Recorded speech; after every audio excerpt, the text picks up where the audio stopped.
It's the audacity for me. This is British police in Manchester violently brutalizing a British Muslim family.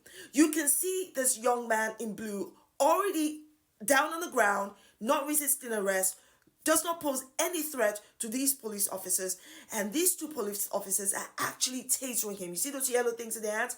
They're actually tasering him. I need you to understand that the unprovoked level of excessive force and violence is not the exception, it is the norm. Watch what they do next. Kicks him in the face, stabs him on the head, knees him down. He's already down, he's complying. The excessive use of force, and I suspect that police officer actually hit the mother in the face intentionally as well. You can see her put her hand to her face. Look at that. These police thrive in abusing the authority placed on them. They thrive in instilling and invoking fear in the people that are made to protect themselves. Look, this man here did not pose any threat, yet they're beating him and throwing him on the floor even though he was complying. And then they move on to be more violent to the boy in blue. Look at the mother putting her hand to her face. I'm telling you, that guy must have assaulted her as well. You cannot reform this. The police revert to type with their usual BS statement, gaslighting us and defending the brutality of their police officers by trying to justify it with something else. Here they say that 3 police officers were subject to a violent assault and a female officer would suffer a broken nose. Okay, even if that had happened, that's not what was happening here. That's not what was happening in that clip where it looked like they already had the situation in hand. There was a mother on the ground, a boy next to her, flat on the ground, and a man seated with his hands up. There was no need for the violence.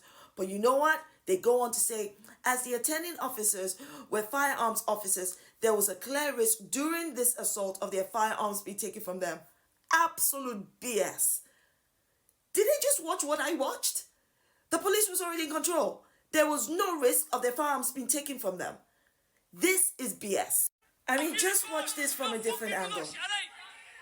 Look at that. Can you see her hand to her face? I'm telling you, that guy hit her. Yeah, look at that. The job of the police is to de-escalate situations. This police, all they did was to escalate it. Look at him shouting at this guy who's already complying. Look at that.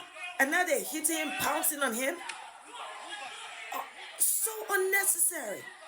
Do you know, this is how many black people have been killed by the police in this country. They have like 6, 7 police officers jump on people who are already complying and they suffocate them to death. Look at this. Look at the knee on the head. My goodness, she must be in such shock.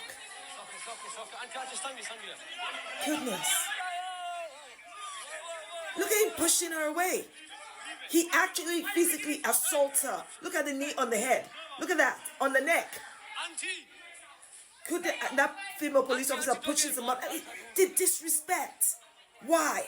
And it's not like any of these 3 people, as far as we're aware, are suspects. And even if they're being suspected for something, they were already in your control. There was no need for this violence. Oh my goodness. And look at how they treat other people who are saying they have nothing to do with it. Pepper spray. Totally unprovoked. From nowhere, immediately violently assaulting him. Why? This makes no sense.